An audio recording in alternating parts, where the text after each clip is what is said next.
Hmm. Lahat ng investment ng mga alahas na isang na. Bakit Ang laki na? ng bill ng hospital. Pero okay naman, gumaling. Dali lang daw kitain ng pera, madali lang daw yung palitan yung alahas na yan. Kaya nga pala siya nag-investment ng... Ba't naibenta niya lahat ng mga alahas niya? Oo. Ah. Huwag ka naman, nakatibika ka ako. Para kang, video-video ka na naman Ito dyan. naka-video to. Naka-live tayo, Nay. Naka-live ka sa Facebook. Ba't binenta yung mga kwintas, Nay? Siyempre, na hospital yung asawa niya. Ayun ang in-invest niya yung mga kwintas. Mga alahas. Mga alahas nga. Tapos ano nangyari? Naisang niya, di gumaling naman yung asawa niya. Okay yun. Yung sabi nga raw, yung pera madaling kitain. Pero yung buhay hindi na kayang ibalik. Ayun nga raw yung kasabihan na eh. Sino ba yung, si Wamos? Wamos eh. Yung komedyante, yung payatot? Oo. Magaling talaga. Maganda yung asawa niya. Ba't anong nangyari sa asawa niya? Magkasakit? Oo.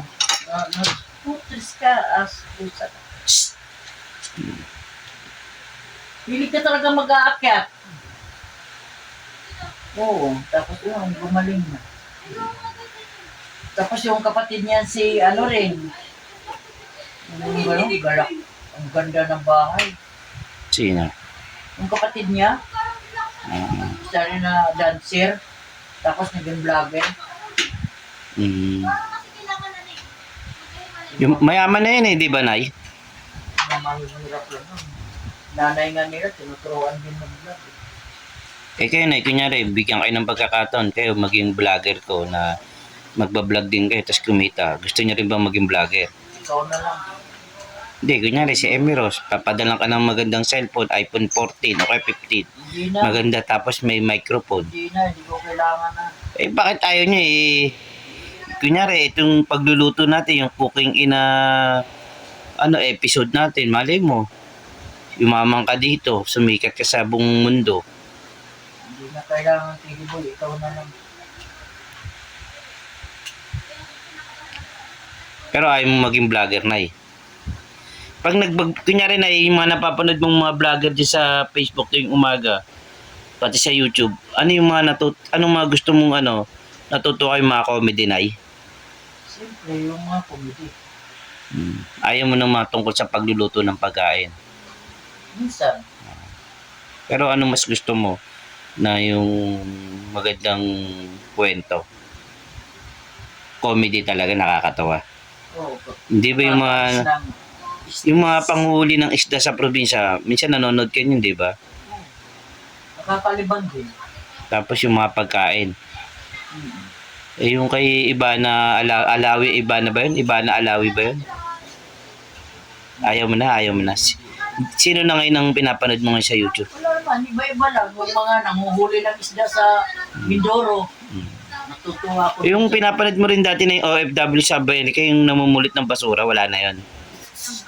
Ganun pa, hindi naman sila mga OFW, pero mga asawa, mga kano. Kaya nga. Pero pinapanood mo pa rin. Parang ngayon yata yung vlog nila, yumaman sila doon din. Oo. Kumikita. Hindi naman sabihin na mayaman kung sa yaman kasi. Ang ginawa nila kasi sa pamamasura, pinapadala nila dito sa Pilipinas sa mga kamag-anak nila, mga kung sino yung gusto nilang bigyan. Kasi sobra-sobra naman at saka hindi naman inspired talaga. Hindi kasi yung mga Amerikano kumakain eh. Biro mo yung karton-karton tatapon mga hotdog. Tapos sabi pa umuwi si Lourdes. Sabi niya, yung mga Pilipino daw doon nakakahiya daw, parang nakakababa daw ng moral sa mga Pilipino. Si Buyunis pala patay na nabatang. Hindi. Ba't namatay? Ang kaya namatay? Matanda na siguro. Ba't niya sinabing gano'n nakakababa raw?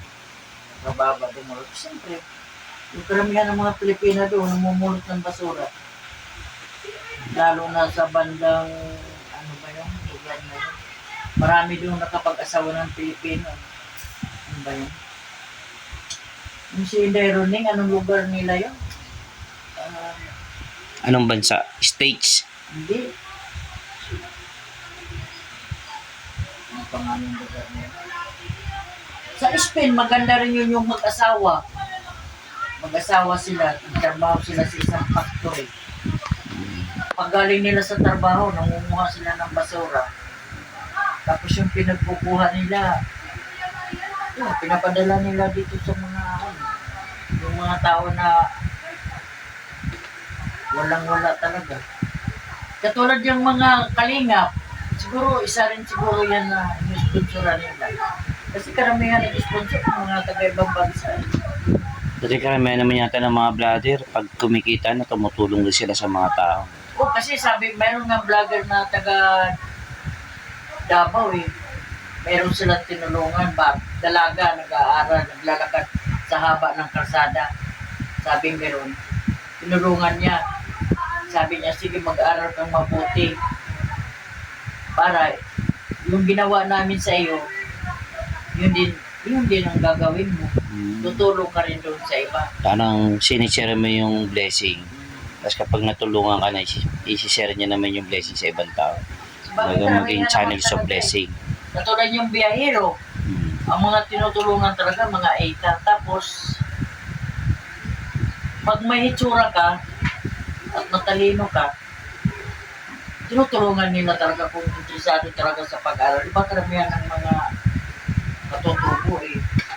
Bata pa lang eh. Pinag-ano na ng mga magulang para mag-asawa ng maaga. Lalo na hirap sa buhay. Eh, ano namang masasabi mo nanay, kunyari, yung pagpapatawad sa kapwa, kanyari, nagkatampuhan. Kaya mo rin ba magpatawad at napatawad mo Bakit naman? hindi? Yung Diyos nga nagpatawad, tao pa kayo, Siyempre. binibidyohan mo ako eh.